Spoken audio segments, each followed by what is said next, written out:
हाँ दोस्तों, थंबनेल पे आप लोग सही देखे हैं। दो दो विधि से हम लोग क्या करेंगे, सिर्फ एचसीएफ निकालेंगे। सिर्फ एचसीएफ निकालेंगे।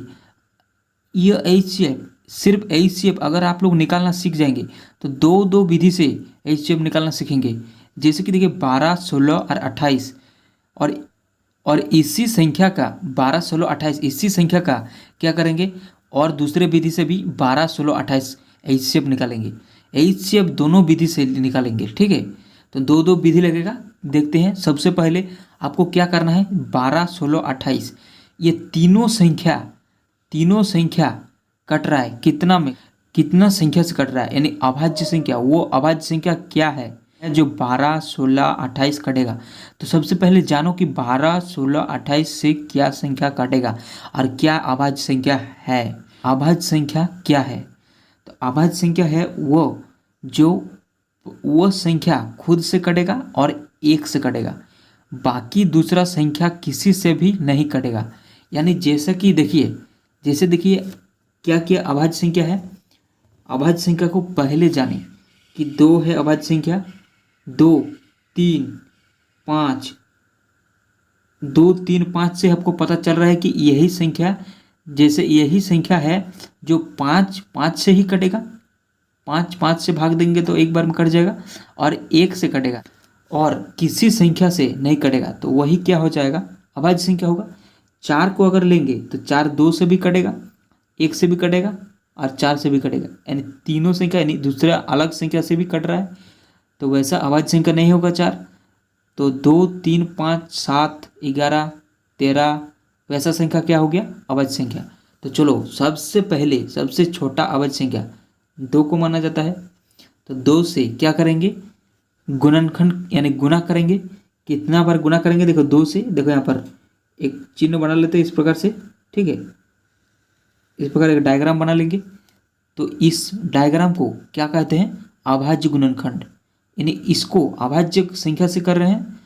ये देखिए अभाज्य संख्या से ही गुना कर रहे हैं तो क्या होगा, अभाज्य गुणनखंड विधि होगा। तो 2 है तो 2 से करेंगे। 2 से देखिए कितना बार गुना करेंगे कि 12 होगा, 2 छक्के 12 होगा, 2 छक्के 12 होगा, ठीक है। 2 कितना बार गुना करेंगे कि 16 होगा, 8 दूनी 16 होगा। पहले ध्यान से देखो, उसके बाद बताते हैं कि क्या होगा एचसीएफ। 2 का फिर कितना बार गुना करेंगे कि 28 होगा। तो देखिए 2 का एक बार में कटेंगे, 2 एक कम 2 और 2 चौके 8, 2 चौके 8, यानी कितना हो गया, 2 चौदह कितना हो गया 28, 2 चौदह 28। बस इतना कर लिए। देखिए यहाँ पर 6, 8, 14 कितना बार में कटेगा, फिर 2 से कटेगा 6, 2 के पहाड़े में आते हैं, तीनों संख्या कट रहा है, काट लेंगे।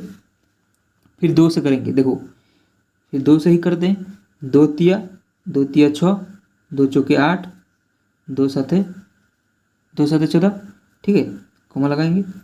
अब देखिए संख्या आपको क्या करना है, अब आपको गुना नहीं करना है, बस यहीं तक आपको करना था। ये 12, 16, 28 दो अगर गुना कर रहे हैं तो कट रहा था, यानी देखिए 2 से तीनों संख्या कटा कि नहीं। फिर एक बार कर रहे हैं तो तीनों संख्या से कट रहा है, 3 से भी 3, 4, 7 तीनों संख्या कटा। अब देखिए जितना बार आप गुना करेंगे, अगर 3 से करेंगे तो 3 एक बार में कटेगा। फिर अलग से हमको 4 से करना होगा, क्योंकि 3 4 से नहीं कटेगा, 7 भी नहीं कटेगा। तो फिर 4 से एक बार में कट रहा है, 7 भी एक बार में कट रहा है, यानी अलग अलग कट रहा है। तो अलग अलग नहीं काटेंगे, तीनों संख्या जितना दूर कट रहा है उतना दूर हम लोग काटेंगे। तो यही तो आपको एचसीएफ क्या हो जाएगा भाई। चलो एचसीएफ लिखते हैं। तो एचसीएफ यानी मौसा, तो मौसा क्या हो जाएगा, 2 और 2 कितना दूर चला है, 2 और 2, तो 2 गुना 2 कितना हो जाएगा 4, यानी 12, 16, 28 का मौसौ 4 हो जाएगा। इसी संख्या को हम लोग क्या करेंगे, 4 लाएंगे प्रूव करके। तो देखो यहाँ पर 3 संख्या का मौसौ निकालेंगे। अब इसको करेंगे क्या, भाग विधि से, ठीक है, इसको करेंगे भाग विधि से। ये हम लोग कर लिया अभाज्य गुणनखंड विधि से, अभाज्य गुणनखंड विधि से, और इसको करेंगे भाग विधि से। पहले इस दो संख्या को लेंगे, 12 को और 16 को। तो 12 और 16 में क्या सबसे छोटा है संख्या, 12 है, तो 12 को 12 लिखेंगे, ठीक। और इस प्रकार भाग लगाएंगे, किसको देंगे, 16 को, 12 से भाग देंगे क्योंकि 12 छोटा संख्या है, तो छोटा को साइड में लिखते हैं और 16 को बीच में लिखते हैं, बड़ा वाला संख्या को। ठीक है, 12 से भाग दो तब 16 के आसपास आना चाहिए, 16 से ज़्यादा नहीं होगा, 16 के बराबर भी हो सकता है। देखिए 12 से कितना बार में कटेगा, तो 12 एकम 12। ठीक, इसको घटाएंगे तो 6 से 2 घटेगा तो कितना होगा, 4। अब 1 से 1 घटेगा तो कटेगा। ठीक है, अब देखो यहाँ पर 4 जो आया, फिर 4 को भाग करेंगे, इस 12 को बीच में लिखेंगे, ऐसा लिखते हैं और ऐसे ही मौसा होता है। 4 को कितना बार में गुना करेंगे कि 12 होगा, 3, 4 तिया 12। ठीक है, ये कट गया, 12 12 घटेगा तो ये कट जाएगा। चलो इतना आ गया। अब क्या करेंगे, 12 और 16 है तो 12 16 को कर लिए, कितना मौसा आया, 4। 12 16 से मौसो कितना आया, HCF 4 आया।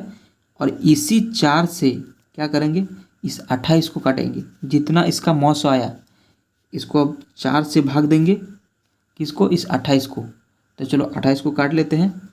देखो ऊपर 28 बीच में रहेगा क्योंकि ये बड़ा वाला संख्या है, तो 4 से कितना बार गुना करेंगे कि 28 होगा, 4 7 थे 28, इसको काट देंगे, ये कट जाएगा। यानी इसका लास्ट भाग किससे लगा, 4 से। तो ये 4 देखिए यहाँ पर मौसा HCF, वही संख्या, तीनों संख्या को मौसा किए तो HCF क्या आया, 4। तो ऐसे ही आपको क्या करना है, एक बार गुणनखंड विधि से, एक बार भाग विधि से मौसा लगाना है। तो कैसा रहा वीडियो, अगर वीडियो में आपको समझ में आया है तो लास्ट में एक कमेंट कर देना ताकि हम भी समझें कि आप लोग वीडियो को पूरा देखे हैं। चलिए सब्सक्राइब कर लीजिएगा चैनल को।